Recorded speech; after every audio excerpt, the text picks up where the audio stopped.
welcome in, everybody. It's good to see y'all here. I see Vixen Doe. Hello, sweetie. How are you? I see Chris. How you doing, hon? Henry, good to see you in here. And I see Uncommon Belief, and I've got people over on the Rumble. I've got people over in the Facebook, and we have them on the inner tubes over on YouTube. Hello, everybody. Welcome, welcome.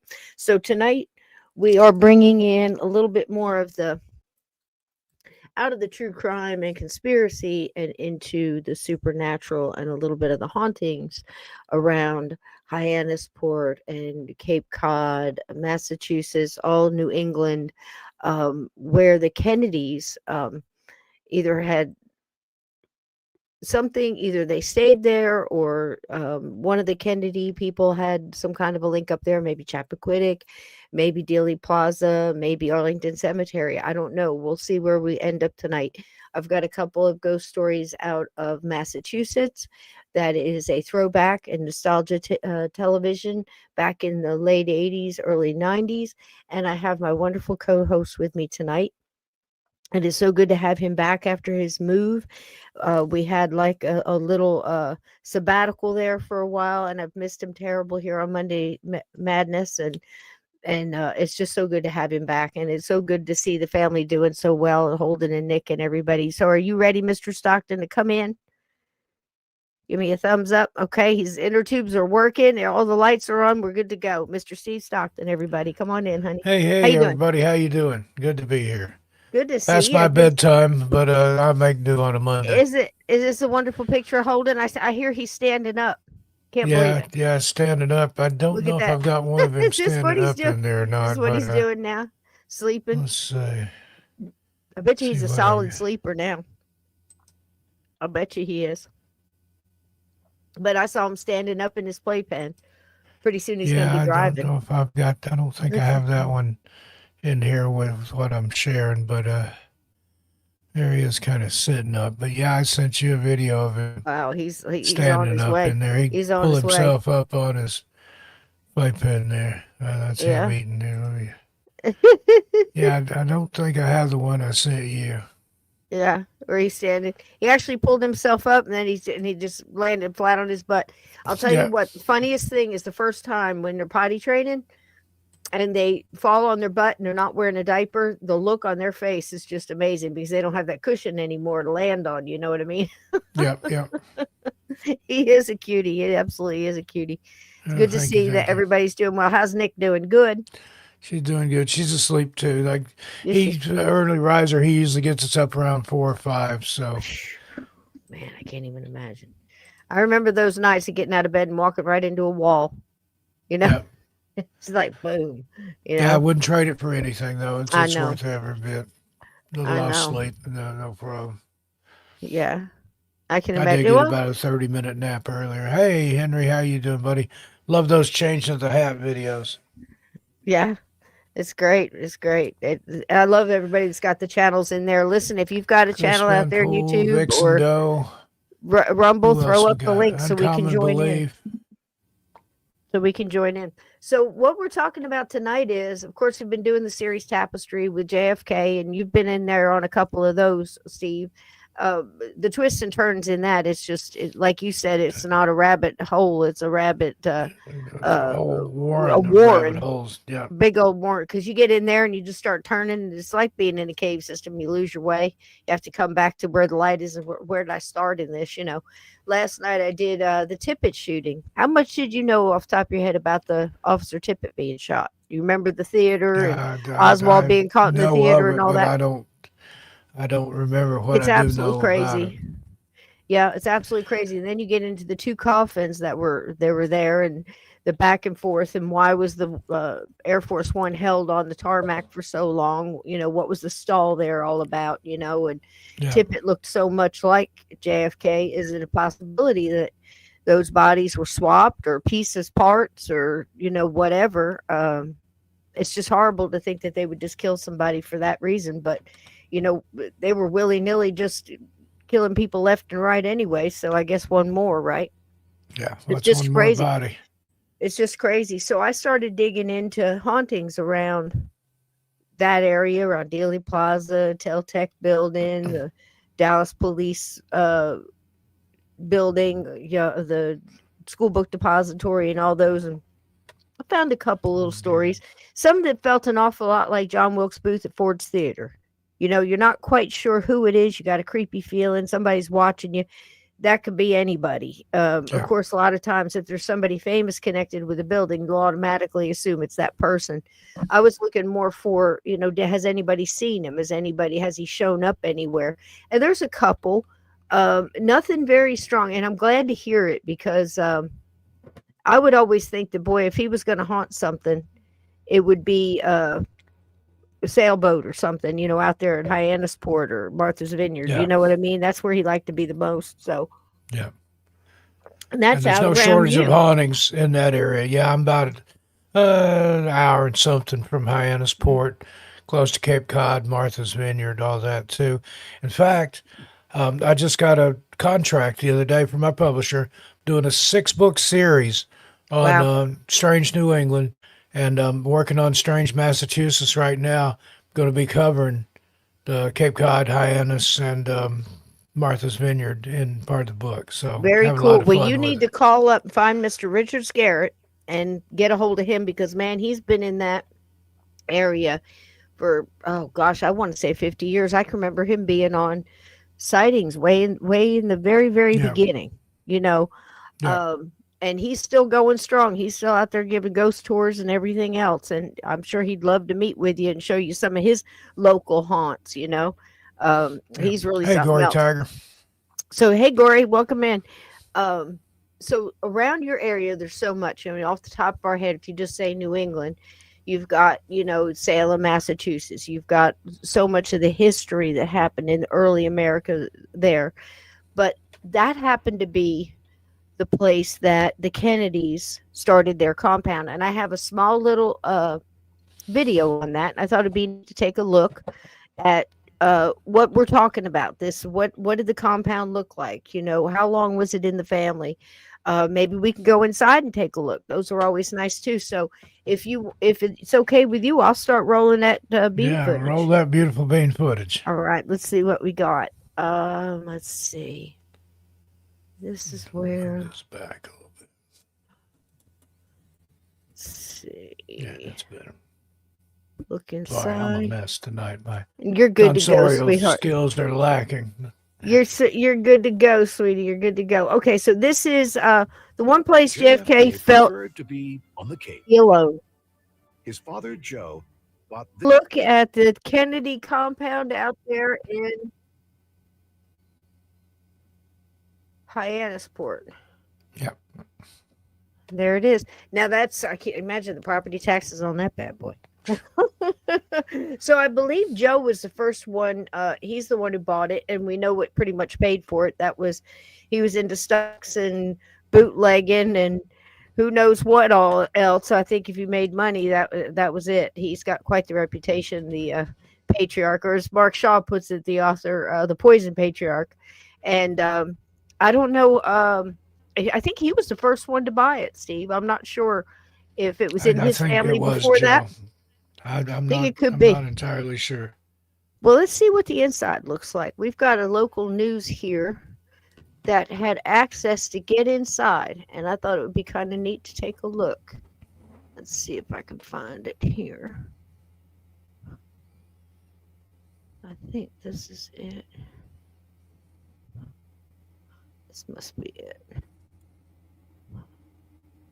I think this one's it.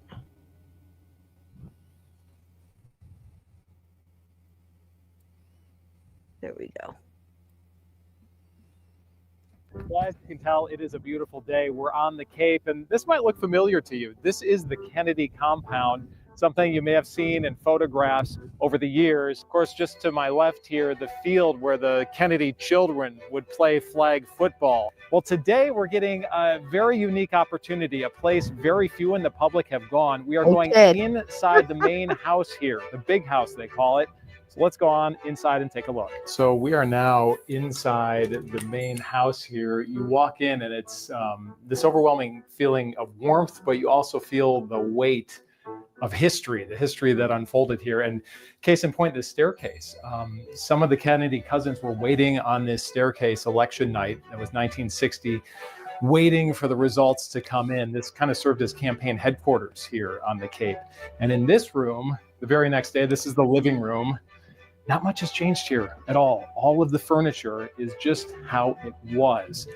Right here, Ted Kennedy in this iconic photo of the family the day after the election when they knew they had won. Ted Kennedy sitting here, Jackie Kennedy here, and JFK right here in front of this mantle with the rest of the family by his side. So Peter Lawford on the right. So oftentimes at night, the Kennedy children would gather around this piano. Rose would be playing the piano. So they'd spend some time in the living room here. And then when it was time to eat, they would go this way right through the foyer. This is the dining room, another significant room in this house, the big dining room table.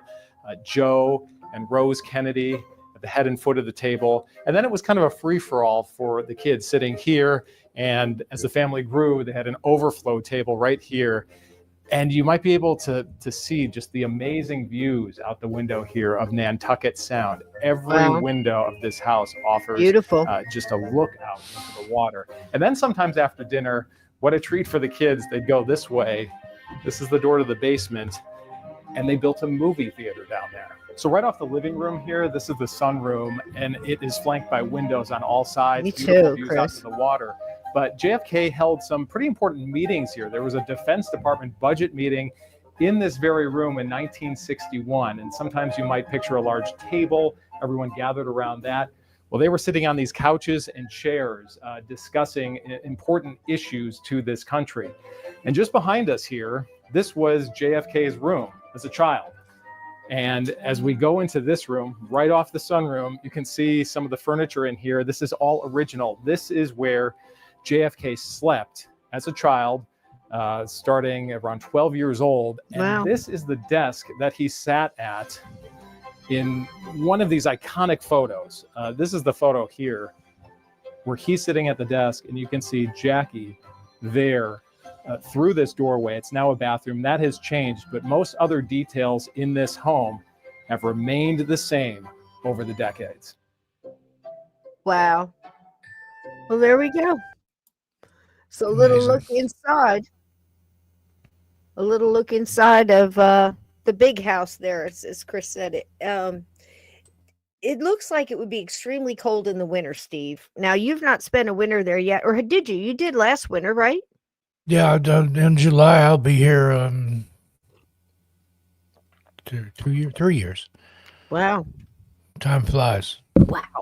It doesn't seem like that long. My goodness. And so it's very bitter cold, isn't it? When they get those nor'easters and all that. Yeah. Because yeah, all I got a can lot think of of is snow storm of the and cold. century. It's cold and rainy here tonight in Sturbridge, where I'm at. Yeah. Just up the road from Old Sturbridge Village. Well, we've got a couple little stories that we can tell about hauntings, and Steve has some, and I have some in the videos of, it's hard to pin down. You've got New England, that includes all of, Connecticut and New Hampshire and Massachusetts. And, it just seems like so many little, like a cluster of states there. But when I think of it, I always think of the cold and, like I said, storm of the century or something like that. And you hear that nor'easter, I can imagine. And then you think of, hauntings and creaky nights and things like that. Do you want to take the first couple cards? We can go back and forth on these. I think there might be some information in here about the compound and everything. Go ahead, Steve. The Kennedy compound in Hyannis Port, Massachusetts, is a historic retreat for the family since Joseph P. Kennedy Sr. purchased the Malcolm Cottage in 1928. Reports from Cape Cod locals suggest JFK's spirit is felt around the compound, particularly near the big house where he spent summers. Visitors to Hyannis Port sometimes claim a melancholic atmosphere near the estate attributed to the family's losses. For example, a 2019 article mentions unverified claims of cold spots near the compound's waterfront, where JFK sailed the Honey Fitz yacht. Now, that sounds funny to me, but there might just be cold spots out by the waterfront. But, seriously. I mean, I'm not sure what they're talking about, but okay. Because the thing is, it's everything is the Kennedy curse. It's there has been a lot of sadness wrapped around this family. I mean, for sure, so many different early deaths, and Ted survived, but I don't think he had the best life, to tell you the truth. I mean, he was about ruined, you Yeah. know. So even the ones that survived didn't seem to turn out um, okay. I guess Hey, RFK Ron. Jr. is doing pretty good, but there is definitely um, some melancholy attached to that bloodline, I believe. Yeah. And here's another picture of Kennedy coming away from the house. It really is a outstanding property, that's for sure. Here's one. Now this one's hard to read. I don't know how to pronounce this girl's name. I think it's Cerise, but it's just Cerise, spelled looks like. funny. Go ahead. Cerise Kennedy Hill's tragedy. Cerise, RFK's granddaughter, died of an overdose at the compound in 2019. Some online forums discuss claims of unease or apparitions near the guest house where she passed, but these lack documentation and are likely amplified by the Kennedy curse narrative. Ted Kennedy's 1969 Chappaquiddick incident nearby on Martha's Vineyard also fueled Ouija board stories about Mary Jo Kopechne's spirit. Now that one was a story and a half. What do you remember about that one, Steve? Now I don't know where you were when all this was going on and how old you were, but do you remember that one? I was around 5 or 6 when it happened. I remember it being a big to-do, but supposedly there was a party with some girls. He was trying to drive her home, and he went into the water, and instead of going to get help, he tried to get her and couldn't, and then went back home, I think, and then came back later in the morning, and it was too late. Yep, sure, too late. And there was all that attached to it. Were they drunk? Why did he leave her and everything else? And it was just really something else. It just seemed like so many different things. It was also that murder, it seemed like, with one of the cousins with a golf club or something. There was something else that happened on the compound. So I can't remember that guy's name. William Yeah, Kennedy I don't Smith, either. I think. Yeah. There was that a one big, too. big There was trial so over many. that. And then, of Yes, course, John and his plane going down. And, exactly. And then you've got Robert Kennedy Sr. being shot in the kitchen by Sirhan Sirhan. Yeah. Well, I don't think Sirhan did it, but that's another episode. I think there's some MK Ultra and the girl in the polka dot dress, all kind of stuff messed up in that one. But this whole family, so it just goes to show you that you and I have always said, the more money you have, the more time on your hands, the more time it is for this curse stuff to kick in and all kinds of terrible things. And they believe in that curse too. I had a friend who was a professional magician, and he performed at one of the kids' birthday parties. It was one of Ted's kids, I think. And had one of his tricks was a thing with a guillotine. And Ted nervously wouldn't let him use any of the kids as volunteers for it because he said, you know how our luck is. So Oh wow, man, that's he something. used Yeah, one of he's the not wrong guests there. instead. But we didn't want that Kennedy curse to strike during a birthday party and somebody to accidentally get their Yeah. head guillotined. I don't blame Yep. him. I remember that sad story too. And I think the big thing was just thinking that he was drunk and got out, panicked, and ran off, and there was a Yeah. chance that he might have been able to save her too. We don't know that, Yeah, they but he think there did have a was severe enough air drinking the problem. way she was in the car that there would have been some air up near the roof, Yeah, but only for a little while. Now, yeah, that's just conjecture. yeah. And how in the world he ever made that wrong turn? But then when you're drunk, things do happen. I'm surprised. I started watching that YouTube channel where they go down. I think it's something with a purpose. Adventures with purpose. Yeah. There you go. And they go in and they get the people out of the water. There's so many. Sometimes they'll go down there and be 5, 6, 7 cars down there. Yeah. That's insane to me. So get that little thing where you can pop that window, guys, because that's just, especially if Could you've got save your electric life. windows, it definitely could. Now this one was different. I had never heard about Kit Kennedy, and I started looking into her. She really had quite the adventure. She was one of those that joined in, like the around the war, not a candy striper, but somebody similar to that, and a lot of, that's one thing that the Kennedys did. They did a lot of philanthropy. It wasn't a lot of them. It seemed like the women really got involved in the Kennedy family. They were always joiners, so they were joining one thing or the next, and she was no exception. Had you ever heard of Kit Kennedy? No. There's First a time for me. there's a kid that's she's about, I think she's 15 or 16, and she's a namesake of this lady here. But if you want to read that one, take that one, Steve. Oh, you're muted. You're muted. There we go. That's better. There Now you you are. can hear me. Now I can hear you. The shadow of Kick Kennedy. On a misty evening in 2020, a Hyannis Port beachcomber wandered near the Kennedy compound seawall where Kathleen Kick Kennedy once strolled with her siblings. As recounted in The Kennedy Curse, Kick died in a 1940. Oh, he's unfroze on us. Right in the middle of 48. Are you coming back to us? Okay, while you're trying to come back, Steve, you froze on us, honey. Go out and come back in. I hope you didn't lose your internet. I'll read it for us. As recounted in the Kennedy Curse, Kick died in 1948 plane crash in France, defying her family's warnings to pursue a forbidden romance. There was always a lot of that going on in the Kennedy, or they were all pursuing forbidden romances. Trust me. The beachcomber noticed a young woman in 1940s styled dress. There you are. Are you back? Okay. Yeah, I didn't know. Okay, I see you. Go ahead. I got up to as he approached. Okay. I thought you lost your internet. Right in the middle. I think it did wake out, but I should be okay this time. Let me double check here. You sound good now. Yeah, I'm still good. As he approached, the laughter turned to a sob, and the figure vanished, leaving only a faint scent of lavender. Locals whisper Kick's spirit haunts the shore, unable to. Oh, we lost you again.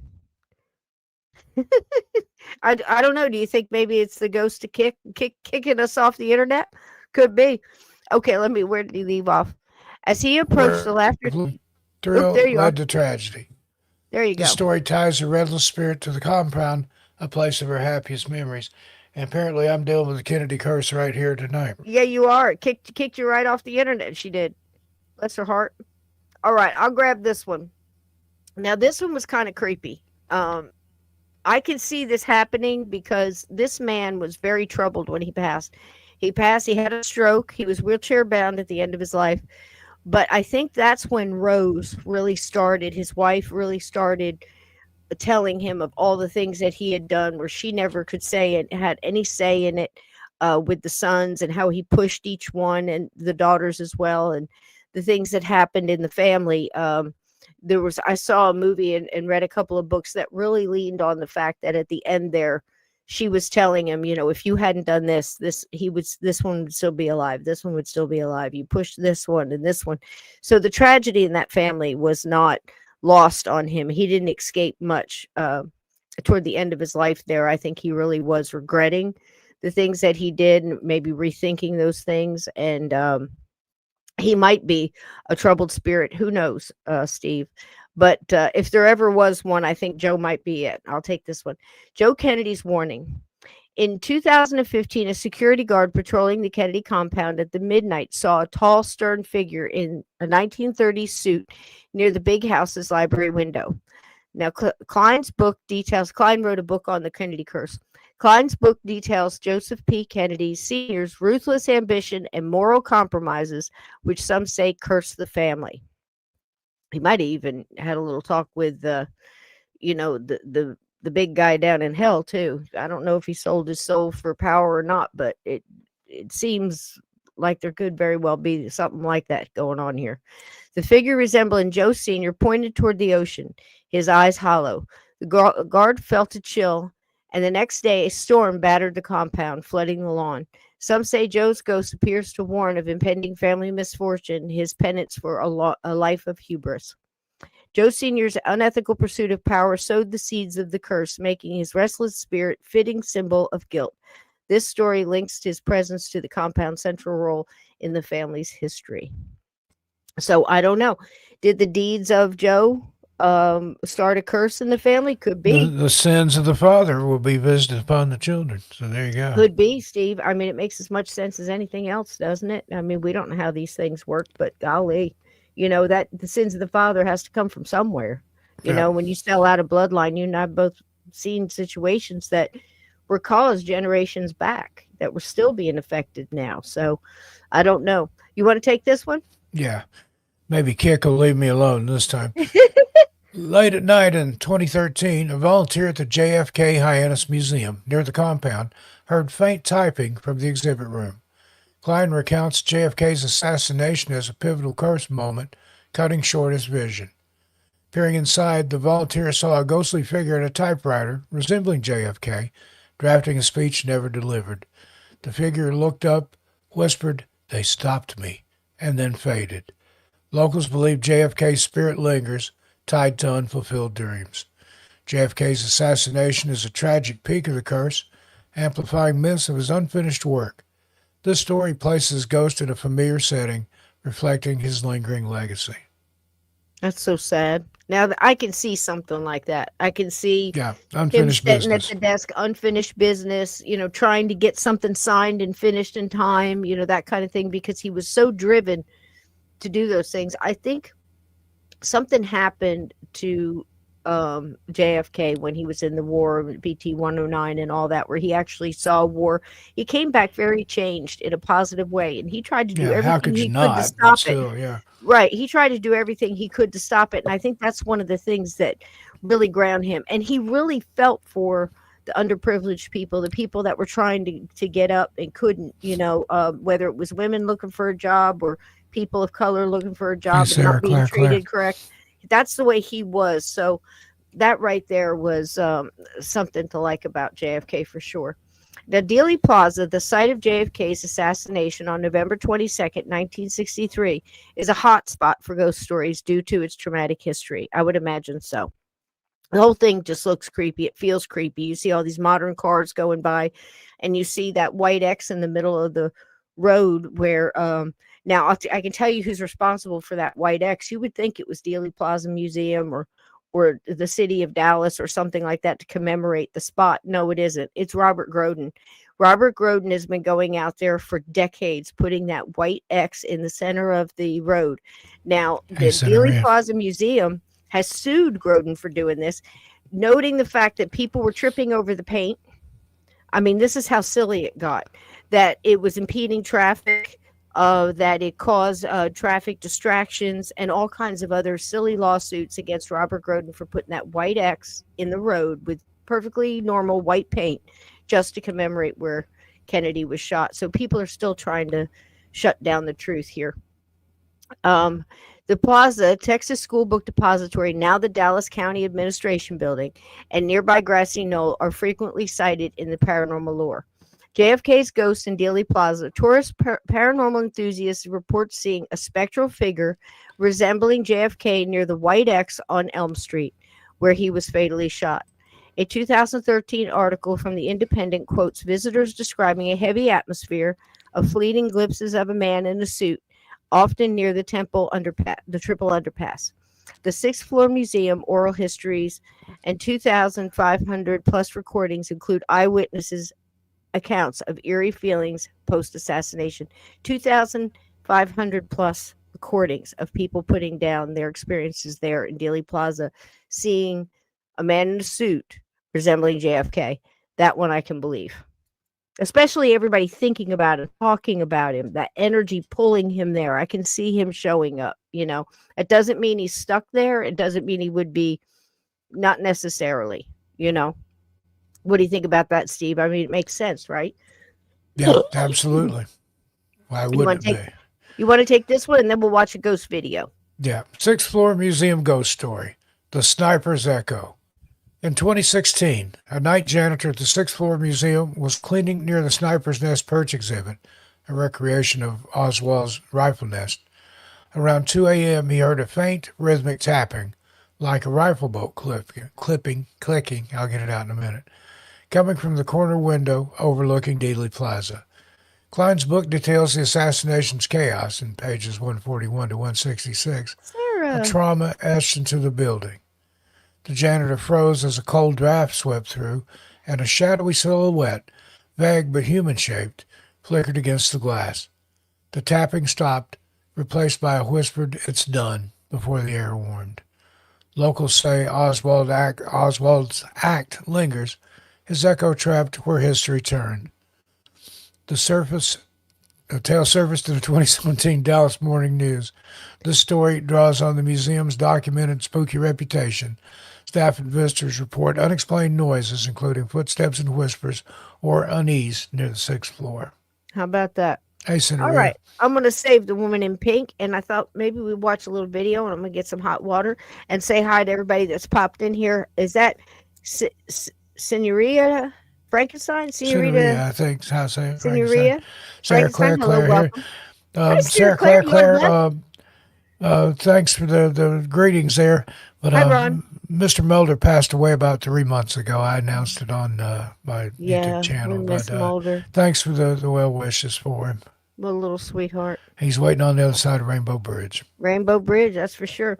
All right, Steve, I'm going to give you some hot water. We're going to watch this one. It's about 10 minutes long, and I believe it's one of the houses in Massachusetts that might have a different kind of curse on it. I believe this one is the curse of the Salem witch trials. So let's see what we've got here, and I'll be right back.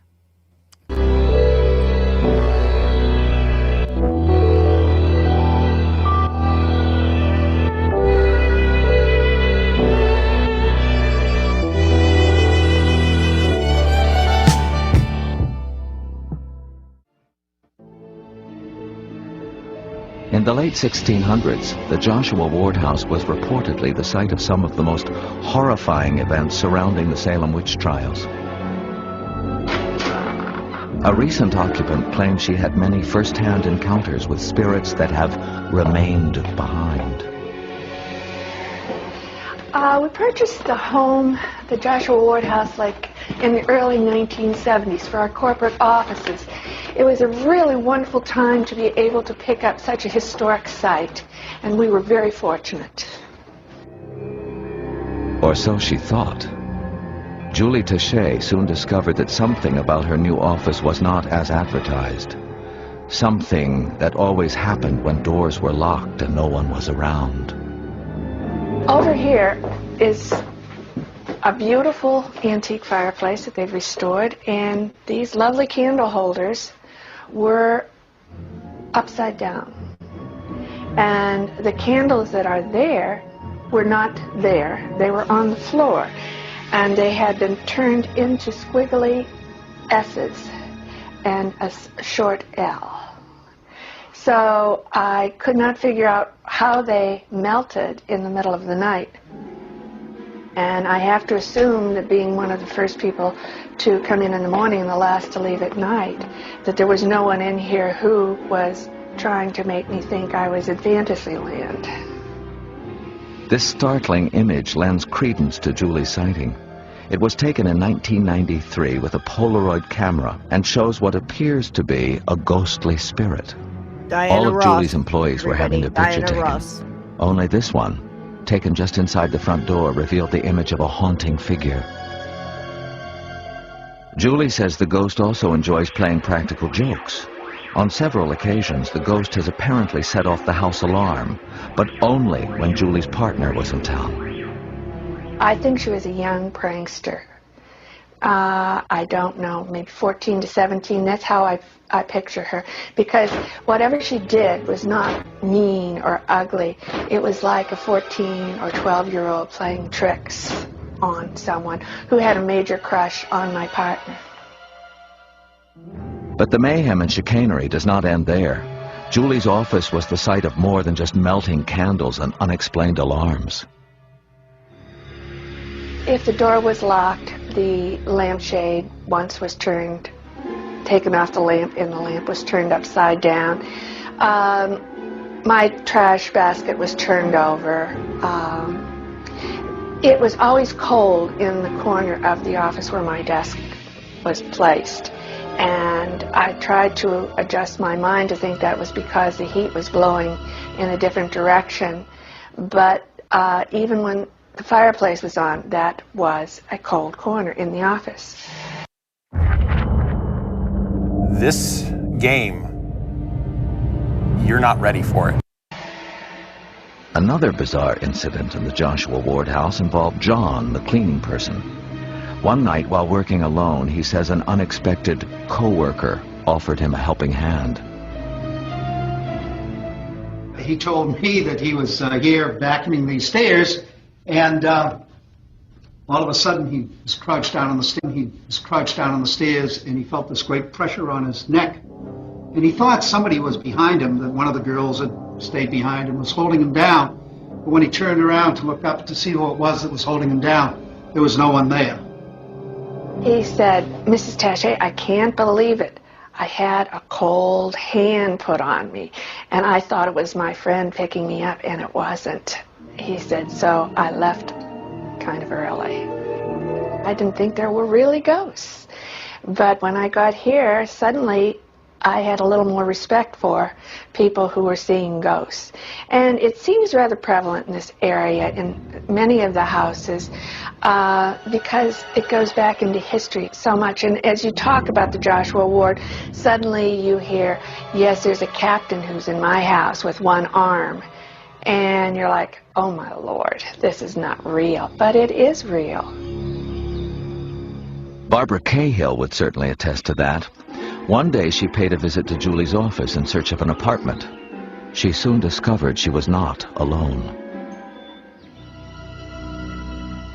So I was sitting really in the front entrance of the home, and I was looking into the living room, and there was a chair by the fireplace, and I looked over and I saw this figure of a very elderly woman.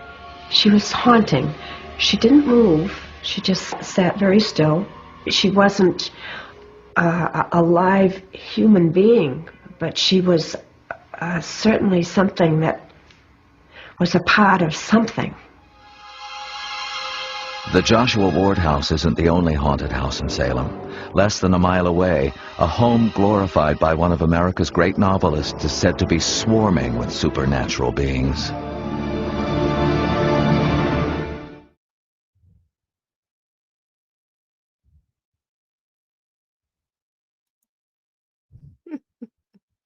Okay, I've got more where that came from, but let's talk a little bit about some of the other hauntings that we were just reading about. Kick being seen in her 1930s outfit walking along the wall there on the coast. I would imagine, Steve, that any coastline, we've talked about this before when we talked about haunted coastlines, anywhere there's water for sure. But the coastline, so much of, you've got the shipwrecks, you've got the moon wreckers. And I told that story about, I used to sleep back in high school, we used to sleep on the beach quite a bit. You go and you have a party, a bonfire, whatever, you wake up, you go home in the morning, But I didn't hear the stories about the moon wreckers until later on. If I had known about that, I don't know that I would have fell asleep on the beach. Do you remember about the moon wreckers? Yeah. Where sometimes now this happened everywhere, from the Barbary Coast, from all the way the Florida Keys, all the way up the coast on both East and West Coast. But back in the day when the ships used to come through, most of the time with immigrants, very big here in New Jersey, all the way through, you could see the path that these ships were taking, and they would go to Ellis Island in New York, of course. But what they would do is they would call moon cursors, because they would curse the moon because the moon was so bright, it would kind of shine on their dirty deeds. So they liked foggy nights, they liked cloudy nights, and they would come out, and some of them would tie a lantern on a donkey's tail, Steve, and have the donkey go up and down the side, back and forth, so it resembled the light on the lighthouse. Exactly. And the ships would come in and get a false bearings and wreck themselves on the rocks, and then the thieves would go out and rob the survivors that managed to make it to the dry land there, and then they would go out and they would pull the dead out of the water and rob them too. So here in New Jersey, we have stories of people falling asleep on the beach and waking up in the morning to these rough smell really bad. I can't imagine whether it was just they're being dead might have something to do with that. I don't know. What do you think, Steve? And they're basically ghosts of these moonwreckers, these thieves, these land pirates, I guess you could call them, that are trying to rob the living. So that's pretty scary. That's pretty damn scary. Hey, Woo Riders. Hey, Woo. How you doing, sweetie? All right, let's see what we got here. You want to take this one? I'll do the next Yeah. one. Woman in The Pink. Woman in Pink. In 2019, a museum docent leading a late afternoon tour noticed a woman in a pink suit and pillbox hat lingering near the sixth floor elevator. Thinking she was a straggler, the docent approached, but the figure glided toward the window overlooking Elm Street and vanished. Klein's book vividly describes Jacqueline Kennedy's iconic pink outfit during the assassinations, stained with JFK's blood, page 167. Hey, Eric. Visitors whisper that Jackie's spirit returns, ever tied to the moment that her world shattered. The tale, shared in a 2020 KERA news segment on Dealy Plaza lore, circulates among museum volunteers. The Woman in Pink. Wow. Hey, Eric, how you doing? Vixen Hey, Bill, I Eric. don't know if I said hi to you or not, but hey there. Vixen. Yeah, good to see you. Good to have you, Woo. Hey, Derek. Good to have you, babe. Everybody throw up some bacon. Lots of bacon. Vixen Doe's always got the bacon. God love you. All right. So, and if you don't know what bacon is love here in the chat. So if you get bacon flung at you, it's a compliment. It's not a, I don't know what you would call it. It's not an insult. Not an insult. And it's kosher bacon, by the way. It's kosher bacon. Everybody can enjoy it. There you go. The Unseen Washer. And this is Dealy Plaza. That is, of course, the Texas School Book Depository. And the famous window is right there on the 6th floor. It's the second down from the top. And I don't believe a shot was ever fired out of that window, but that's just me. That's just me, and we won't go into that now. There's like 7 episodes on this channel, 2 hours a piece, that'll tell you everything I think about that window. The Unseen Watcher. During a 2021 inventory check after hours, a museum curator felt an intense gaze while cataloging artifacts near the southeast corner, where Oswald rifle was found, allegedly. Turning, she saw nothing but heard faint, deliberate footsteps circling her. That's creepy. Stopping abruptly, a cold spot lingered, and nearby photo, Dealy Plaza, inexplicably fell. So now they've got pictures falling off the wall too. Didn't that happen in the Titanic exhibit, Steve? Yeah, among other things. Yeah, they walked by and pictures are falling off the wall. Now, I can honestly say in my lifetime, I actually had this happen, but I can tell you, being on that side of it, all the times we hear these stories and we think, okay, well, a picture fell off the wall, big deal, but it's timing, and there's more to it. And when it happens to you, it's entirely different than reading about it, I assure you. So I was in this house, and it was in Gurley, Alabama, and there was more than one time I would go down the hallway, and the pictures I had in the hallway would be upside down or crooked, or sometimes they were on the floor. And I didn't think anything of it because I had young kids. And the house, when you ran down that hallway, everything shook. You ever been in a house where kids run down the hallway and things move? It was one of those houses. And I didn't think much of it. And as other things started happening in the house, I started putting it together, and I was like, okay, this isn't cool, with pictures being turned and things like that. So I can tell you from experience that it doesn't sound creepy, but when it happens to you, it is. Because it usually goes with other stuff too. And then you've got the feeling and you're experiencing it, and it's also, don't be quick to think that, okay, if that happened to me, I would put it all together and I would know right away. You don't, because you're in it, and it's much harder to piece all this stuff together when you're involved in it than it is from the outside looking in after the fact. Does that make sense? So I can attest to that. Pictures falling off the wall and being upside down can be freaking terrifying at the right moment. The Bullets Whisper. In 2023, a security guard patrolling the 6th floor at midnight heard a soft metallic clink. I don't know if I believe this one, Steve, but it's a good story. Metallic clink near the sniper's perch, like a bullet casing hitting the floor. How convenient, yeah?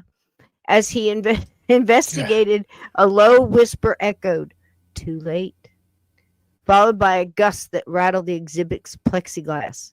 Klein's account of the assassination's chaos, with bullets altering history, fuels such tales.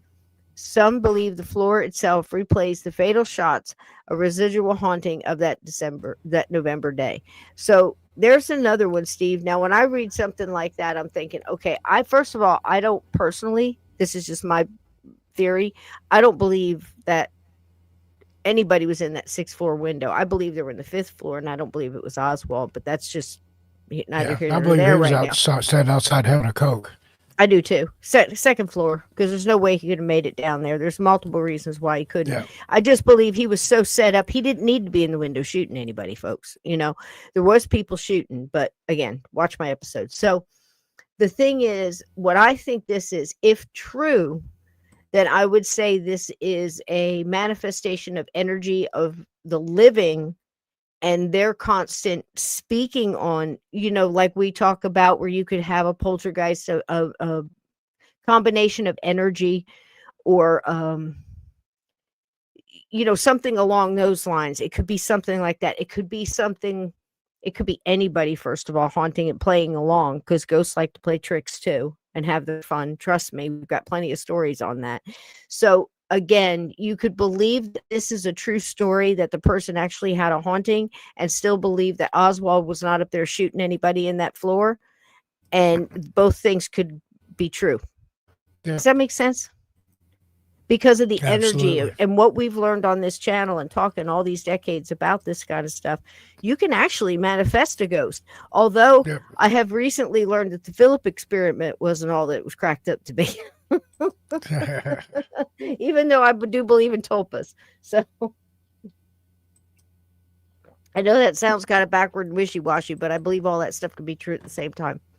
So I've got another short here, and I believe it's a local gentleman that was, I guess he's a storyteller too, tells ghost stories, and was invited to this library in Hyannis Port. I believe it's very close to the Kennedy compound. And he had a couple of experiences with things flying off the shelves and stuff like that. And I thought it was really, you know, a nice little short. Plus, it's right where we're talking about, and it could very well be true. So look at it with an open mind. You know, I don't think there's any strings and stuff involved in this, but it could just very well be a ghost. So let's see what we got, Steve. I think this is the right one. The Oliver estate has stood here in Middleborough since before the start of the Revolutionary War. The house came about as a wedding gift. It was built for Dr. Peter Oliver Jr. and his young bride-to-be, Sally Hutchinson. In the 2.5 centuries since, it served as a home to a handful of families who've come and gone. But some believe that their spirits remain. My first experience It's the wrong in one, this but that's house fine. happened at the top of the stairs. Christy Parrish is one of those believers and the estate's caretaker. These little electric candles. I went out and had purchased these because it was so dark. Put them in all the windows, locked up the house, looked back up, and one of the candles was on the other side of the house. So Parrish walked back into the house and turned the candle off. I was at the top of the staircase. There was a man that was standing there in the doorway. He was taller than me. I could see his form, as solid as anything. And he said, "You came back." Just like that, like it was a test. And I said, "Yes, I did, but now I gotta go." Wow. Yeah. Gave me goosebumps. But not all of Parrish's paranormal experiences here have been as obvious, so she uses tools that she says allow her to detect and interpret spiritual activity. We measure a couple of different forms of energy that spirits emanate. It's picking up an electromagnetic field. The REM pod will actually be something that is audible for us to realize that they understand or they're acknowledging what we're actually saying. How did you get into this line of work and end up here from Tennessee? From Tennessee, yeah. Well, I actually taught myself to become... They're happy you're here, by the way. Parrish's There you day go, job Steve. in You got family up manufacturing there. moved to Boston in 2009. She heard about the Oliver estate from a friend who knew she had an interest in the paranormal field. I don't necessarily label myself as a psychic, not at all. I'm just a person that's willing to open up and listen. There you go. I'm also the keeper of their stories. and Oh, I will I love continue that. to pass them on so that future generations will learn about how far we've come in our American history. One way That's Parrish wonderful. passes on those stories is by giving tours of the Oliver estate. There are 15 that we've documented mainstay spirits that roam within this house. So depending on the time, the day, and your energy that you put out is depending on the ones that will actually step up and have a conversation with you. Boy, she's When got it we- down. Yep. 100% true. I agree. How about that? Sorry it stopped abruptly. It's just oh great. I can't stop it. It's just a short little, like a little news thing, and I love those because you can learn so much. You get a little bit here, a little bit of there. But that was the wrong one, but so be it, because that was a It's good still one. good. It was a good one. And let me see if I can find the one we're talking about. Here we go. This is the young man that tells the stories, and I forget what his channel is. It is called Jeff Ballinger, and he's got some good stuff on his channel. So let's see what he's got to say. I like him. Books flying off the shelves, objects getting moved around, all kinds of weird things like that. And I always smile and nod and say, that's cool. Yeah, he's here in New England. Is he? They Yeah. believe that one of the ghosts is Ora Adams Hinckley, and she was the first librarian there in 1909, and she served all the way up until 1948. The oldest part of the library is the Loring Hallett Otis House, which was built around 1830, and then they just kind of added on to and expanded this place over and over throughout the years. So lots of people think it's haunted, and I thought, well, that's really cool. It's great to talk about ghosts in a place like that. But this past week when I got there, they were telling me more stories, and again I smiled, but then the security guard says, well, the difference this time is that now we have closed circuit cameras all throughout the building, and I caught some of this stuff on tape. Do you want to see it? And I was like, yeah, I do. So he takes me and he shows me the camera footage, and the first one, check this out. So there's this woman just sitting there at the table, and then all of a sudden, over there on the left, this plant falls off the shelf. She's kind enough to go pick it up, and you say, okay, well, that's weird, but you know, things happen. And then in the next video, this is just an empty hallway, and another plant goes tumbling. Strange. But this one, in this room, watch the left side of the screen. This is a room where I had almost 30 people that I was talking to at once about ghosts and legends, and we were chatting in there, and look what happens. The books just go flying off the shelves. And I'm like, okay, what causes that? Suddenly, you look at this and you go, this is really weird. And this place has got all this history. All these librarians have stories. It's so old. I don't think it's the ghost of Ora Hinckley, because what librarian would go tumbling plants and books and things like that? But with so many layers of history in that building, we don't really know who it is. But I love videos like this because sometimes it's a reminder that a story is more than just a story. I agree. Don't you agree, Steve? Was that good? So that's the thing. I think the sheer amount, and this was done a couple of years ago, so I'm sure they have even more now if they've got CCTV going all the time. So do you think a librarian would go around and knock books and plants over? Is somebody just trying to get their attention? Or maybe they don't like where the stuff is put and they want changes made? But I loved how he said the most important thing was not just his enthusiasm over something that we would think is so simple, something just toppling off a shelf, but the fact that he said we're not sure who it is. And I like that they're not just all of a sudden assuming it's somebody that was there before and start calling them Cora or by their name or whatever, because I just think that's, what do we call that, Steve? Ghost abuse, right? Because you don't know who it is. It could be anybody. And that if I was an agitated ghost, that'd make me more agitated, I think. So there you go. You ready for another ghost video there, Steve? Yeah, roll you that let me know if you beautiful got to go. footage. You let me know if you got to go. I got a few more minutes. All right. Here we go. Some more Massachusetts hauntings.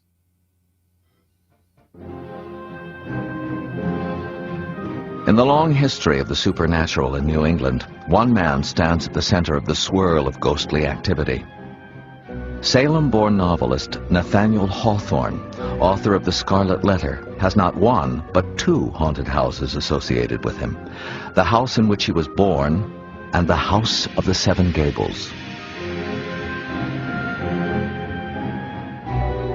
Hawthorne was a direct descendant of Justice John Hawthorne, one of the original judges who presided over the Salem witch trials. Nathaniel added a W to his name to perhaps distance himself from his notorious ancestor. Still, he could never fully remove himself from his family's tainted past. Of course, sin and guilt pervade a lot of his stories.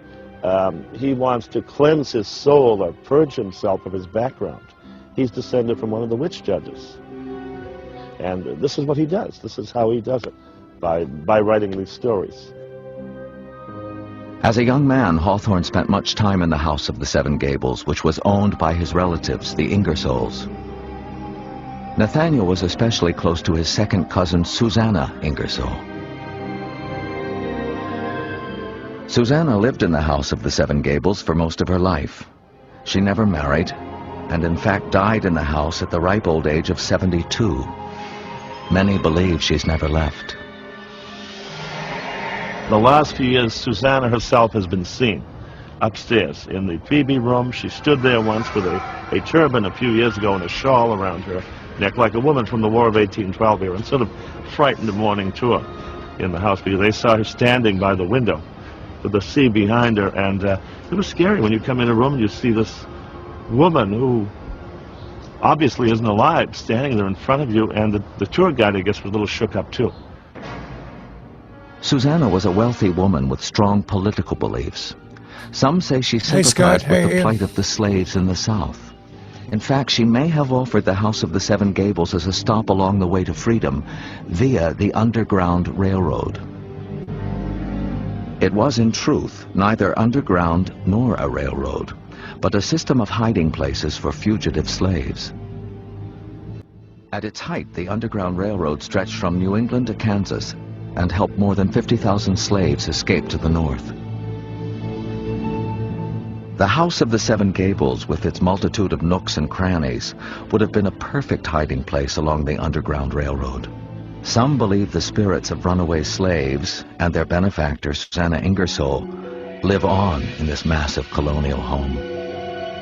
Many times people who are attached to a house, like Susanna, their ghosts seem to come back again and again. There he is, Steve. It's as if they have an He's emotional right around the attachment to the actual structure. Perhaps it was because they felt more at peace in that one location than any other. Others believe the ghost of Susanna Ingersoll isn't the only spirit haunting the House of the Seven Gables. Tourists have reported seeing other spirits as well. We're in the attic of the House of the Seven Gables. Some years ago, probably at the end of the 80s, some people reported a little boy here on the side playing with his toys. He was from the Victorian period, dressed in a blue velvet suit. I'm not sure which family he came from. He was really not paying attention to whoever was looking at him. He was just someone having fun, but he was not alive. He was not a person from our day. He was from an earlier period of time.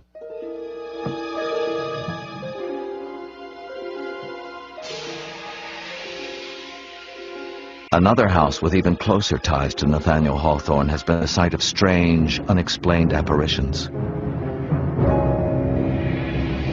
This is where Hawthorne was born, in 1804 on July 4th, the American holiday. And he was born upstairs, right in that room. Nathaniel Hawthorne's father was a sea captain who died when his son was just 4. Nathaniel, his mother, and sister then left the house, never to return. But some visitors say their spirits, and the spirits of others who have lived in the house, have apparently stayed on. On tours in various rooms in the house, some people have reported little objects being moved around. Sometimes a chair is out of place. The old clock across the hall works by itself. It doesn't usually work at all. You see a little pendulum going back and forth. Who's setting that? I don't know. But probably one of the ghosts. My favorite ghost is Hannah Beckett. She's the one who was a dressmaker. Allegedly, she's been seen sewing in this room up here, and she's been flitting around upstairs, going from the children's room across the hall to the parents' bedroom. And some tourists have reported the presence of a woman on the tour. Karen Shapiro is a spiritualist who says she can contact spirits in another realm. We asked her to use her abilities to investigate the Hawthorne house and brought along a videotape camera with a special low-light adapter. This seems to be an area I feel a presence right here by this window. I feel children energy here. Little kids. Later that evening, Karen visited Susanna Ingersoll's room in the House of the Seven Gables.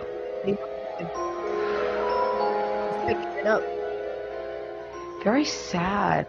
A tortured spirit. The feeling of strife from this person, the spirit. Her essence is very strong in this house. And right where I'm standing, I feel like she very well could have sat right here.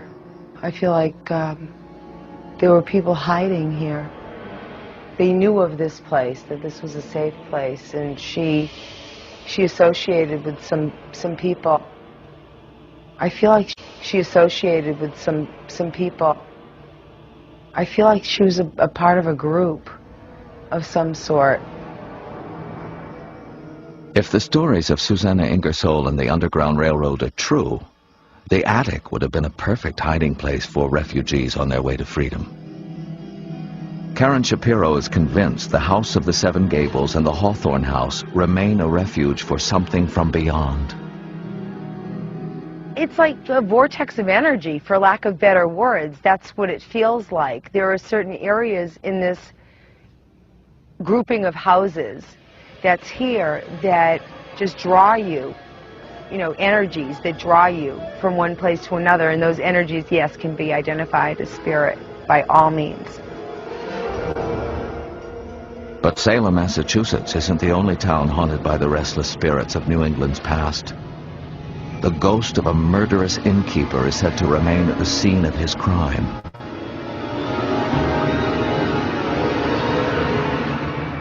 Johnstone's Inn, formerly the Ashland Hotel.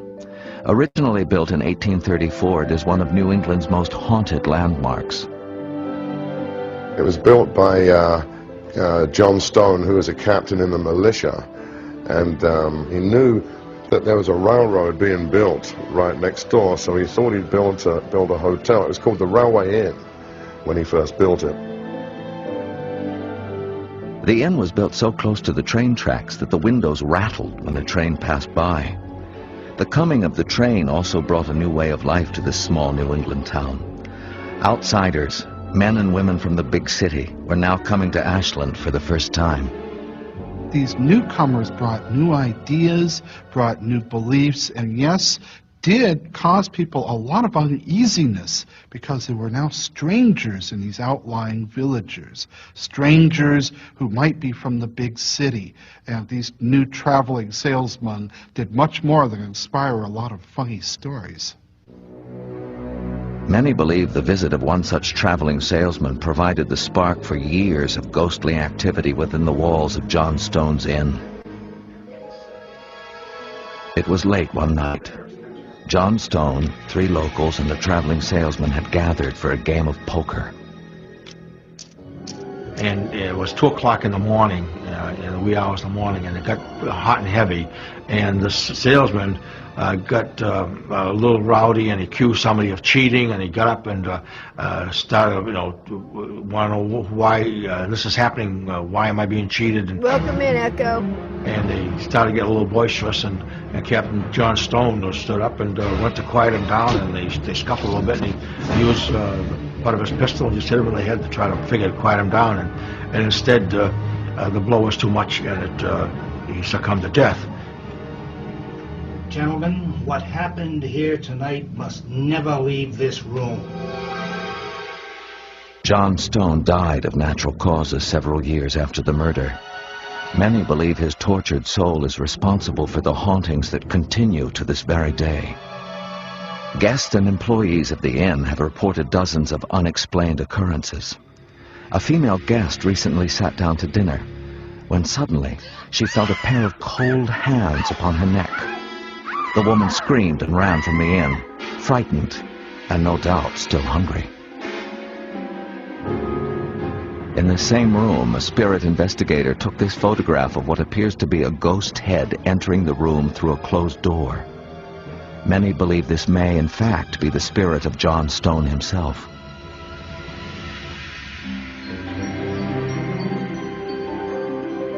Another ghost that's been seen in the inn is a young girl, most often found standing in the window of the kitchen dressed in Victorian clothes.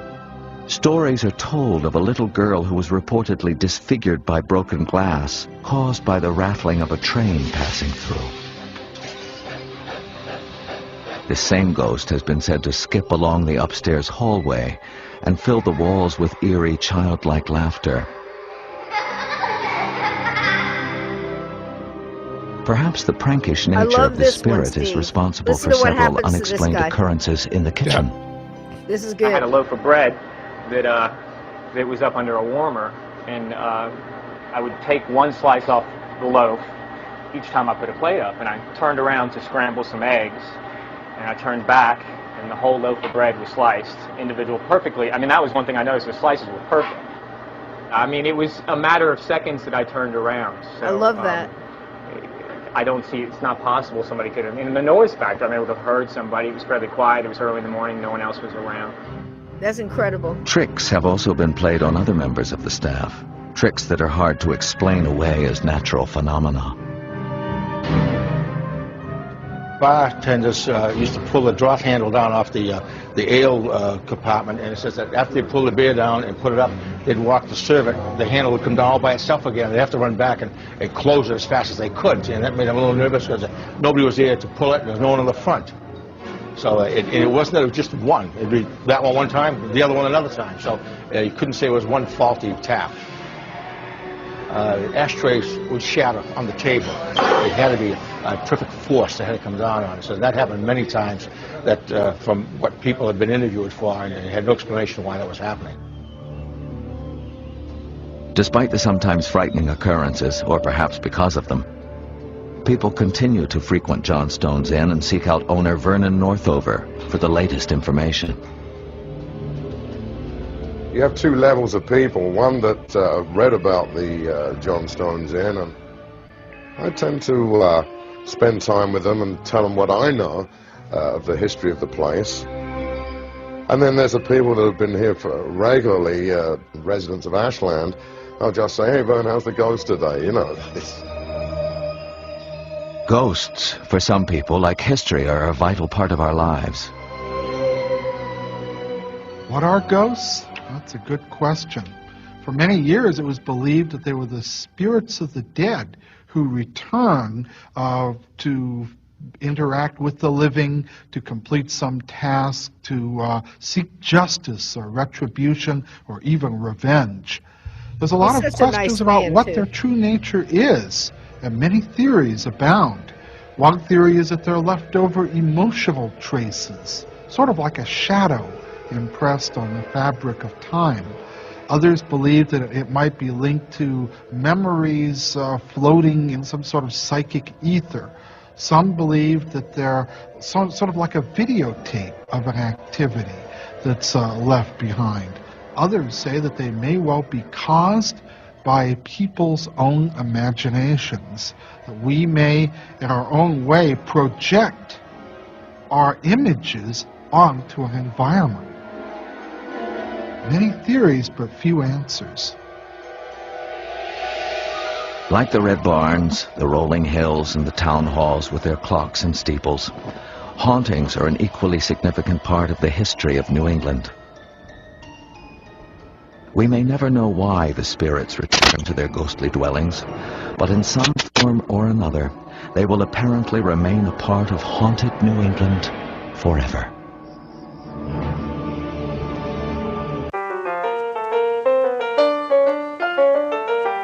There you go. Just a couple of ghost stories from haunted New England. Our friend Richard sent it. I mean, he is really a nice man too. He's still going. It's still going. So kudos to him. So there you go, Steve. There's a few. We've got a couple more ghost stories. Did you have anything that you wanted to talk about on that? I thought no, that it's was just kind of cool. I love the stories from this area. Like I said, I'm working on a a series of Strange New England and Strange Massachusetts is the first book in there. So loving all this. Yep, yep. And you should probably get a hold of some of those people out there. They're all around you. Now listen, when I say Richard Sennett is right around the corner from Steve, I have absolutely no idea where he is or where Steve is. My geography is crazy. I think about New England as like everything is so close together, you can get to everywhere in 15 minutes because it just looks so if small. only that were true. You know what I mean? It just looks so small, but it's just, vast. Well, everything is close. I mean, I can be in Connecticut in just a few minutes. A little bit farther, I can be in Rhode Island. Everything is within a day's drive, basically. Yeah, I know. Going through New Hampshire, going through Connecticut, I've done it a few times. Going all the way up to Vermont, almost as far as you could go. I could see Canada, from where I was. But when I think about that, I think of just very cold, beautiful coastlines and these wonderful ports. I think about the Revolutionary War, and I think about just snow. Yeah. And cold and just really cold and clammy, but there's wonderful stories coming out of there. I think about like imagine all the a lot of history stories here. around. Oh gosh. Yeah. But around the fishing vessels and all of the, the Marie Celeste and what was that? Edmund Fitzgerald. I know that was out in the Great Lakes, but still I think about stuff like that. I can't imagine being out in one of these lobster boats in a storm or something like, you know what I mean? Those are the lighthouses things. and things here. It's It's amazing. And every lighthouse has at least one ghost. Oh, absolutely. I think it's required, isn't it? I think so. On top of that, then you've got all of these, I think back, of course, in my days of sightings and unsolved mysteries of all of what you would call the widow walk. So all of the women waiting for all these men to come back from their also known as the captain's walk. Sometimes when they retired, if they missed their ships, they'd stand up there on the captain's walk and look out at the sea. Absolutely. Very much now I'm thinking about the ghost of Mrs. Muir with the telescope and the lookout over see, this is what I think about when I think about New England, as well as all of the historical stories, and of course the Salem witch trials and all of those, because when you grew up in the 70s, I think every Saturday there was a movie on about a witch's coven or Run with the Devil or Satan's Curse, the Bride of Satan, all of these things, and they were all about, they were connected in one way or another to a witch that was taken out on, the thing is they would say that they were unjustly killed because they weren't witches, but when they came back, they were. So, you know what I mean? That's the kind of thing that was going on. It's like, well, hold on a second, were you? Because I never understood as a kid. I'm thinking, well, if they really were a witch, you'd never be able to get them, And then I had to make provisions for that and say, well, maybe they just didn't have time to get all their stuff together. I couldn't understand as a kid how this could happen. And then they would put out movies about people coming back to get revenge, and they weren't supposed to be witches. They were supposed to be unjustly killed. So they pulled a lot of tricks in the 70s on us. That's for sure. Yeah. So we got a couple more ghost stories before we get out of here. Senaria had a question there. I wanted to know, go ahead. How close am I to where the imaginary Collinswood of Dark Shadows is located? Oh, that wow. was in Maine. It's Hancock County. That's about 4.5 hours from where I sit right now. Maine. Yeah, Ooh, not too far from Maine either. Collinswood. Everything's kind of centrally Barnabas located Collins. here. I used to watch that I can love remember that coming home show. from kindergarten watching that. Yeah. It was like at 12 o'clock or something. 12:30, somewhere right around in there, because my grandmother would watch her show, and then that would come on. She'd watch it with me. Barnabas Collins. That was great. Good stuff. Yeah, it was. It was really ahead of its time, I think.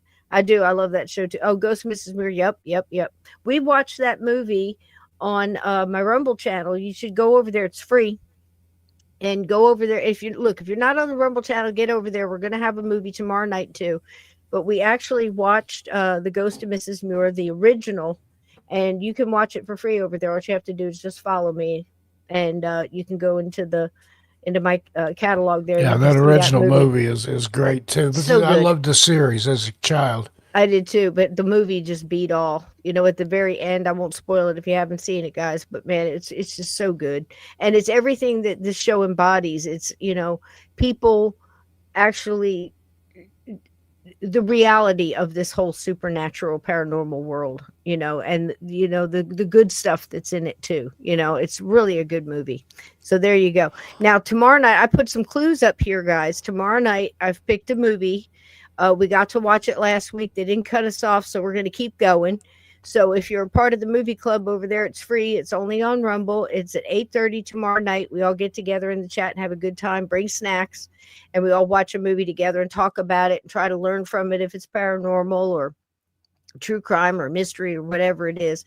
We have a good time in the chat, so join us over there. The clues so far are it was released in 1963. It was a big paranormal hit. It's a real screamer. There's some scream queens in it. And it's a horror. Does anybody have any guess? What do you think? What year was it? 1963, the same year. I picked it because it was the same year of the JFK assassination, and we're just about done with our series on that. I got one more episode, and I'm done with it. So there you go. Are you going to cheat? No, everybody's Googling now. That's what I'm doing. You Google. I'm going to read the Bullets Whisper. Did I read this one already? Yeah, yes, I did. I'm going to go to the next one. Is Boris Karloff in it? Boris Karloff. No. Okay. Which one's that one? Black Sabbath. Black Sabbath. Ooh, 1963 Black Sabbath. Wow. That was a good one. That is a classic. I didn't know about. Do you have one? Anybody have a guess? Oh, yeah. Yep, that is good. It is a good movie. What's this one called? Collingswood was supposed to be near Bar Harbor, Bahaba, and Acadia National Park. Is Vincent Price in it?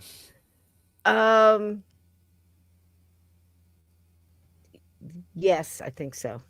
Okay, that narrows it down. But I think I'm confusing two movies. So if that movie came out also in 63, I could be absolutely stepping on my tail here.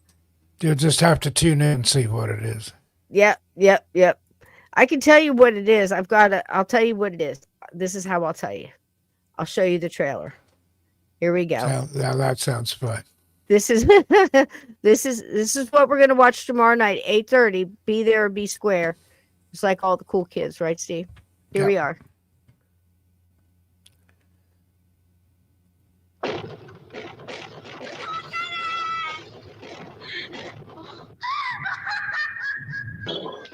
God, it knows I'm here.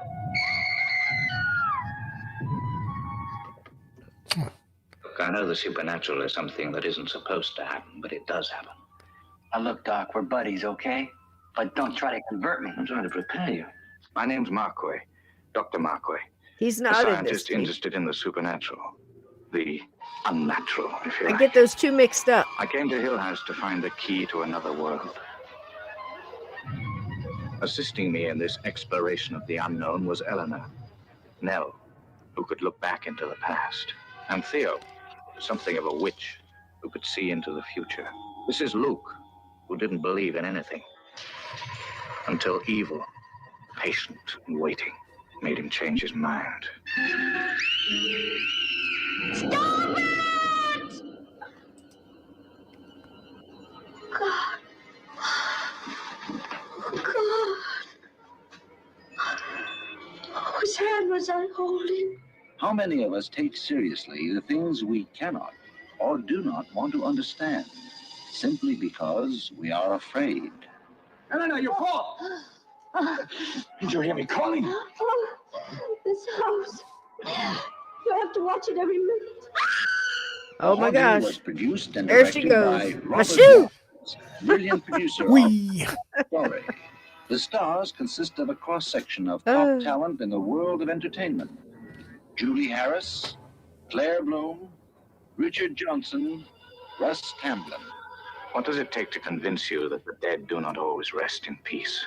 That some houses, like Hill House, are born bad?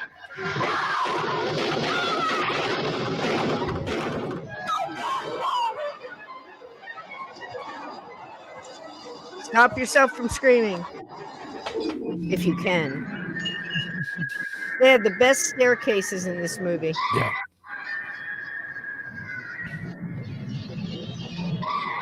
There it is, folks. Tomorrow night, 8:30. Good stuff.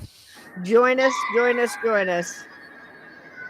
You can't deny the terror, folks. You cannot deny the terror. No.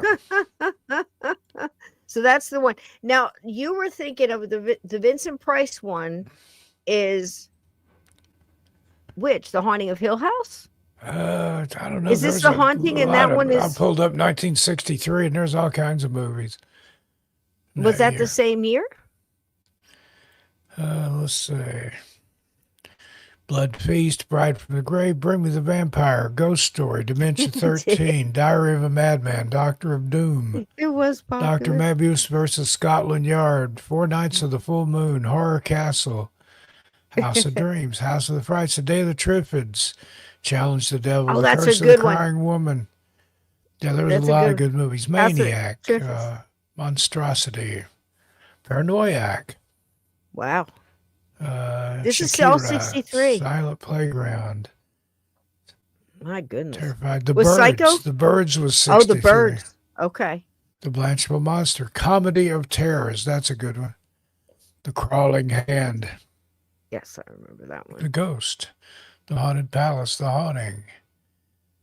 I'm skipping over some here. Kiss the have to- Vampire. The Mad Executioners. The Raven. That's The Raven. that one's got Vincent Price, Peter Lorre, and Boris Karloff. Can't beat that one. That's so good. That's so good. We'll have to watch that around Halloween. 63 folks. was a good year for horror films. It sure was. It sure was. Now, what is the one I'm thinking of with Vincent Price, where he invites everybody to the house? They have to stay the night and win some prize. Is that Haunting of Hill House? What am I thinking? 13 Ghosts, maybe? No, I don't remember. 13 Ghosts. That was a different one. I'm tired. What am I That's my thinking of, bedtime. chat? I know. I'm trying to think of that one, but that one I always get House mixed of up with this Wax. one. That was a good movie. Not the same one though. I'm talking about the one where the chick falls in Nevada. House on Haunted acid. Hill. Thank Ian you. myself had it. Yeah. Thank you so much. House on Haunted Hill. Thank you. That one hurt. That's the one I mix up with these two. But this one is a very psychological thriller. As you heard in the trailer, he's saying that some houses were just born bad. You know, so this house actually has like a personality, and I think the remake, they really overemphasized that a lot, and most of the remakes stink anyway, but this one wasn't so bad. I believe there's been a lot of spin-offs on it too. I think there was a Netflix series based around this idea, but the house actually has a personality, and it sucks in these individual people, as he was describing there. Each one had something, and it plays upon that. Like the one lady there did a lot of screaming and running up and down stairs. Yeah. With long hair. She's very psychic, and she's getting called by this house, and there's something in this house that wants to overtake her, and it wants to battle you, and it wants to win. So that's all about the house, where it does have ghosts, but the house itself is kind of a ghost in itself. It's kind of crazy. There was also a spin-off of the idea on that. It was an animated for kids around Halloween. I forget the name of it. I think it was called House, but where the house very much so personality, and it absorbed people. It was a great kids show for Halloween, but it absorbed people. So like the kids would be playing ball, and if their toy went on the lawn and the kid came and got the ball, it would steal the ball and the house. So watch out with the kids around Halloween. It's great fun for the whole family. Few more here, Steve, and we can get the heck on out of here. What do you think? All right. Sounds good. You want to do this one? I'll catch Yeah. a couple. The Texas Theater in Dallas's Oak Cliff neighborhood, where Lee Harvey Oswald was arrested on November 22nd, 1963, for the murder of Officer J.D. Tippit, and later linked to the assassination of President John F. Kennedy, is steeped in historical infamy and local paranormal lore. The Lady in the Black Mist. In 2015, projectionist Ryan Colbert, who's worked at the Texas Theater since its 2010 reopening, was locking up the projection booth late at night.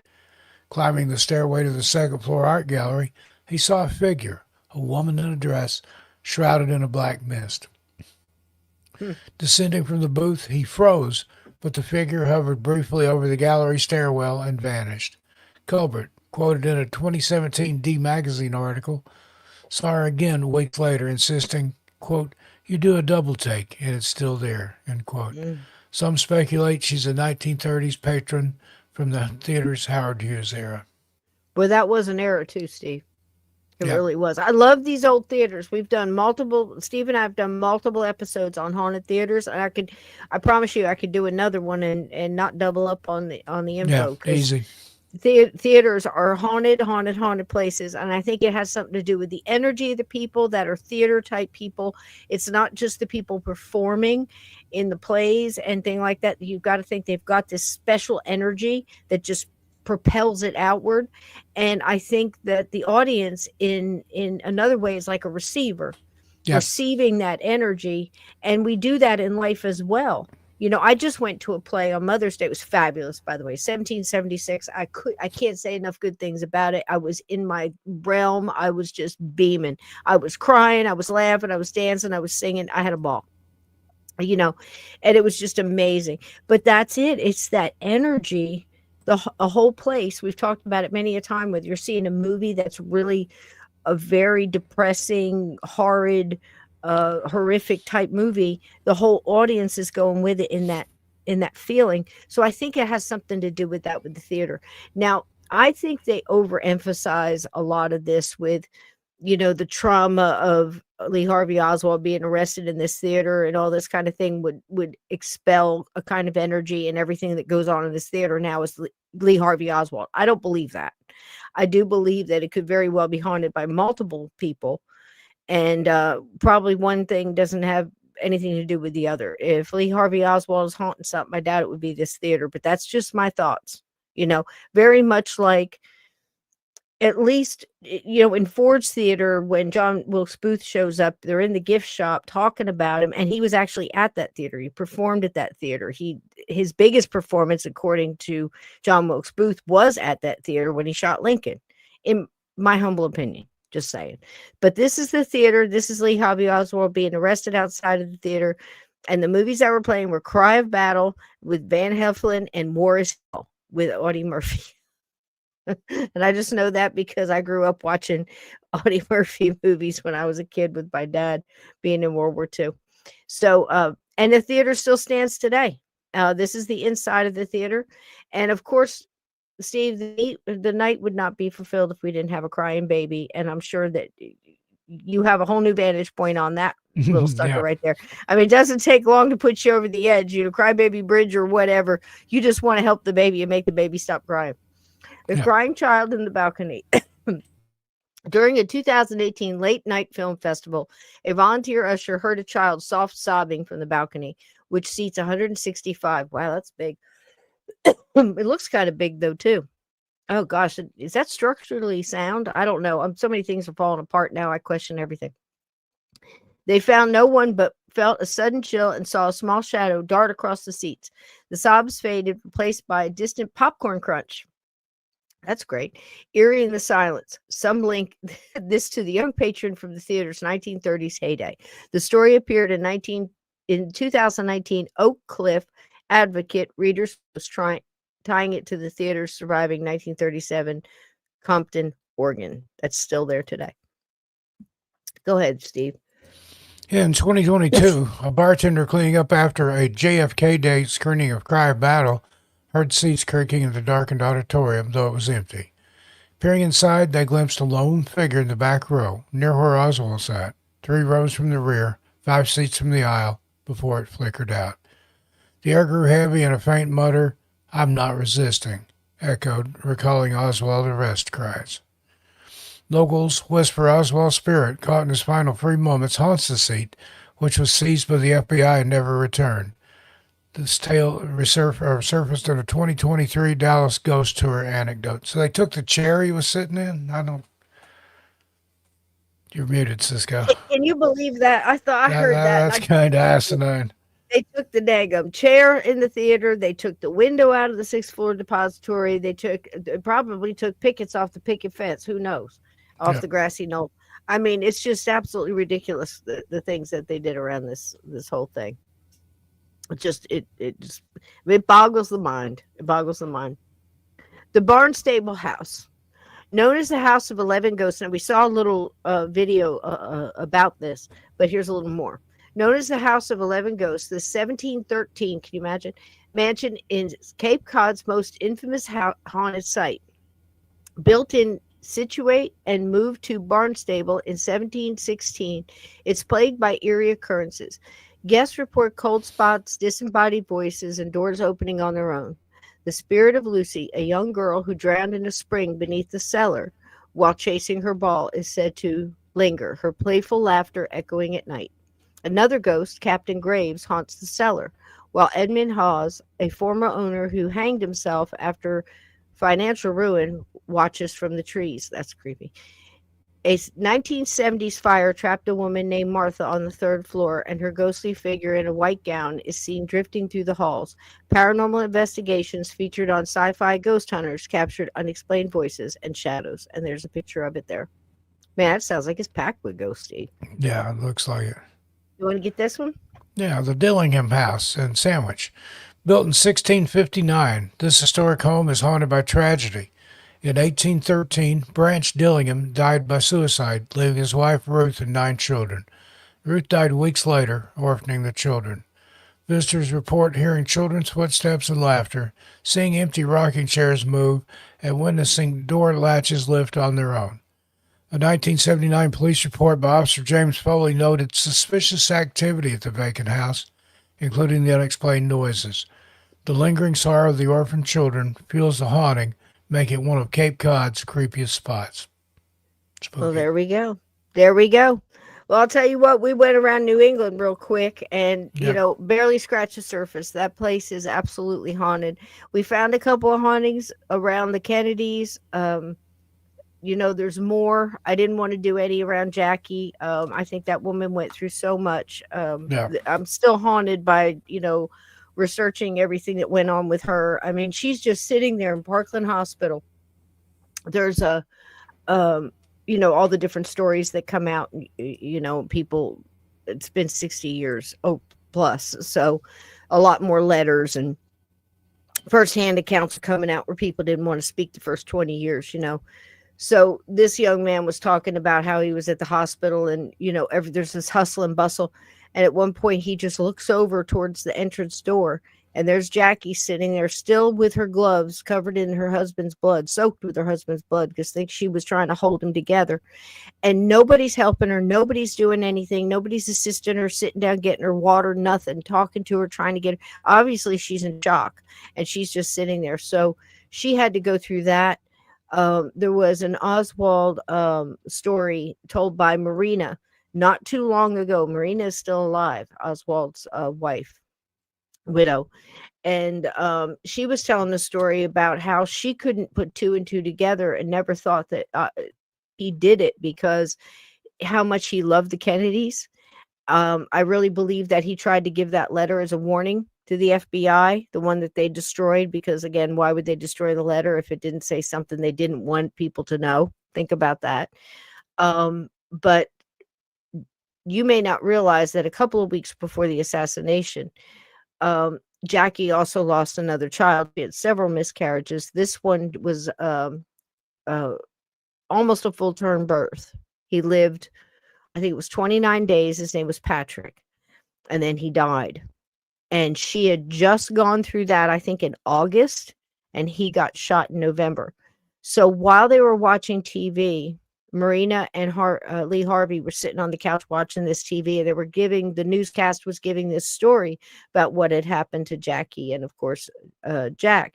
And she said that Lee Harvey was so taken by the story and felt so bad and was talking to her about how much this woman was going through, and it was a shame that he was doing whatever he had to do, and he hoped that he had good family around her, and he felt really sorry for her because he thought she had such grace and carried herself so well. And Marina would laugh and say she dresses, you know, like flawlessly.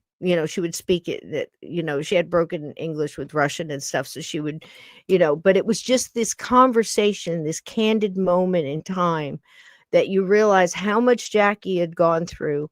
You hear all that about Camelot and everything else, and you see them, I'm going to show a little piece on the way out, and you can see them as a normal family, and you realize the devastation of what they did. We're so used to seeing this Zapruder film and everything else, and back and to the left, that we've gotten jaded about it. This was a family who went through absolute turmoil, and I don't know whether you guys believe in the curse or not. I have no idea where it could have started. You can go back as far as Joe, like we said, Steve. But it may have started earlier than that, and there may not be a curse at all. It must be just a lot of bad luck and people taking chances because they have money and they're flying a lot and they're out in boats and they're out driving in cars drunk with young women they shouldn't be with and landing in the water. It just, I don't know how you guys feel about it, but when you look at the Kennedys as a whole, it's almost like it's a cautionary tale, to say the least. And it tells you that, having money and all this big land and everything else doesn't necessarily make you happy, does it, Steve? And you might just come back as a ghost. That's true. I think we're going to get out of here. What you got going on this week, Steve? I got some new videos coming out, and radio shows starting back up next month. So I hope Cisco want to have you back on there. Oh, And I'd love to. Got those books I'm working on. All kinds of stuff going on here in the Stockton camp. I love that. I love being on the radio with you. We just talk and have a good time. And, And when it comes back, we're going to be on 400 stations, 400 plus stations this time. So wow. I'm And now, is excited it still about Wednesday nights? Is it still Wednesday night for recording? It's going to vary probably. Yeah. Because I've been thinking an awful lot about some of the stories that, have happened to me that, I don't tell too much, Yeah. There's so many. Anything you want to share with us would be great. That'd be great. I thought So we listen. might recap some of the Kennedy stuff on there too. Oh, absolutely. I'm all for it, because I'll tell you what, there's tons of it. I highly recommend so many people. What I've also been trying to do with this series is highlight some of these great researchers that, to me, as a, an honor to these people, because they've spent, 35, 40, 50, 60 years researching this. And there's so many of them that don't even get mentioned today. Like, I haven't heard people talk about Penn Jones Jr. or, every once in a while Mark Lane will get mentioned, but Jim Mars and all these people. So I've been trying to bring up some of these other ones less heard of, like, Mr. Manning and so many other ones, and trying to highlight it, because I'm also trying to show you guys, if you're interested in a certain subject, this is who I would recommend you go to. If you're interested in the Secret Service, Vincent Palomara. There's more people with information, but I think this is something that you should dig into on your own as well and see what you come up with, because like I said, every thread is important. They create a picture, and I think the picture is becoming clearer and clearer, and I think it benefits us to learn from history. What do you think, Steve? I think, are you froze? Yeah, okay, I'm back now. You back now. All right. So I'm going to play a little bit of The Last Days of Camelot here. And you guys can see a little bit of that on the way out. And I love you, Steve. I love Holden and Nick. They send their love in their sleep. In their sleep. You go get some sleep too. Listen, everybody, come visit us tomorrow night at 8:30. We're going to watch The Haunting together. Join us in the chat. It's free over there on Rumble. And I love y'all. Thank you for being here tonight. Good night, everybody. Love, peace, and chicken grease. I'm going to get out of here. Get out of here. All right. I love you, sweetheart. Be good. Good night. All right. And thank you for listening to the series and sticking with me with the Kennedys. We're going to do one more around the Secret Service, and I'm going to tie in Ruby and Oswald in the end there.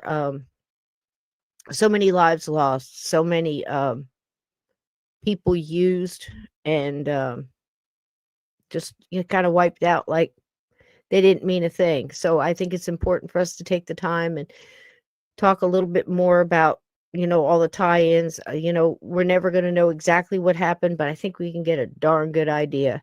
And we're definitely getting closer and closer to the truth, folks. I really do believe that, as a whole, all the researchers and the public interest, the new JFK file dumps, there's so much going on in the world right now. It seems crazy to look back 60 years to look for trouble, right? But I personally believe it didn't start then, but it definitely escalated then, and we're still feeling the effects of it. So maybe understanding our past will help us with our future. I love y'all. Here's a little glimpse into the past. It's about 6 minutes, and it'll take us on out.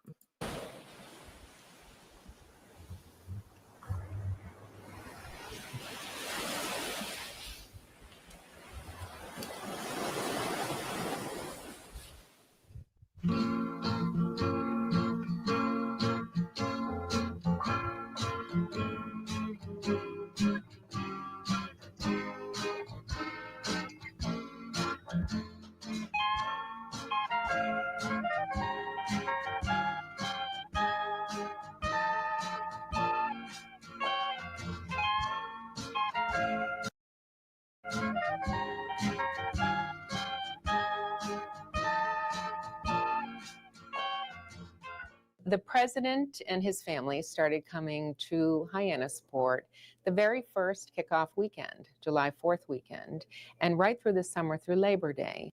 Every weekend was just bursting with recreation and fun. One of the favorites was, of course, boating. The president loved sailing his Victoria, which was his Hyannis Senior sailboat that, in fact, was given to him on his 15th birthday. But also they went out on the Honey Fitz and the Marlin every weekend. They loved being out on the ocean. One of the greatest joys in his life from day one has been the sea, and how conquering the sea has taught him as much as he knows about conquering life, and that he's drawn his inspiration for dealing with the daily things. And boy, no president ever dealt with more daily things than he did. I had the opportunity to witness a lot of what occurred in Hyannis Port during that summer with the president coming in on his helicopter and the excitement that was generated in the port when he would arrive, and then his loading the kids up on the little, what we call the Tunaville trolley, and followed by Secret Service agents. He would run over the little news shop candy store and buy a whole bunch of candy for the kids, and it was kind of a very festive occasion when he arrived, and that included the Republicans, of which there are a lot in Hyannis Port. People were used to having the Kennedys around. They had been around since the 1920s, so it wasn't anything remarkable that there were Kennedys around. But it was, from my perspective, the aura of the presidency that was just so different and kind of contagious. It certainly put Hyannis on the map, and it added a lot of force to further develop Hyannis and the Cape as a place to vacation, a place to live. Our business grew tremendously in that era. They were part of it. They were part of it. Very wonderful to see someone who was in the newspaper every day being at ease and being just someone from the neighborhood. We appreciated that he was not putting on airs, that he wasn't more important. President Kennedy's short period of leadership in the country was full of some very challenging times. So there was a very, very powerful connection to the awareness and the awakening. I would liken it to an awakening. You have young kids just coming into their teenage years, working their way into mid-teens or late teens, who, because of their neighbor and because of the circumstances of the world, were beginning to read with greater depth and understanding and concern about politics. In spite of how all those images look, just so much fun, there was also some sadness that summer. Mrs. Kennedy was well into the pregnancy, and early August 7th, in fact, she went into labor and was rushed to the hospital at Otis, and then subsequently to Boston, where after 3 days, Patrick was born, and after 3 days, he passed away. He was he was born too prematurely. So they retreated, of course. They retreated to Brambletide, the summer White House, but they were still visible. I think Mrs. Kennedy was less visible than normal, but the president was there and doing things with the children, his brothers and sisters, and having summer fun. But all the while, you knew that they, were carrying a very deep sadness. So the summer ended on Labor Day weekend with the birthday party of Ambassador Joseph P. Kennedy. And there are just some wonderful images surrounded by his grandchildren, his children, and they had a big party and it was a very happy time. So that was the last visit of the president and the family to Hyannis Port. His very last visit was the end of October. He had some events in Boston that he attended, and he went down to see his father. He was with his close advisor, Dave Powers, who was truly in his inner circle. And he said goodbye to his father the next morning. He gave him a kiss on the head, as he always did. And as they left in the helicopter, Dave Powers recounted this in his book. And he said that the president said, "Look down at him, Dave. I feel like this is the last time I'm ever going to see him." And that, of course, was so poignant because it was the last time he would see his father. I think that the family was probably closest during those times because there was kind of a narrow circle around the family, and they could have their own little enclave in Hyannis Port and kind of keep away from the press, except when they were out in the water or going to church. So, and then the world kind of came to him, whether it was his cabinet. I just learned this summer that there was a cabinet meeting that was held in the ambassador's house in Hyannis Port at one point. I remember that they were out on the Marlin, the president's family's yacht, when the Berlin Wall went up. And that was a major crisis, and the world's media came to Hyannis again to get the response of the president for those types of events. But for the most part, I think he enjoyed the quiet times with his family while he was here.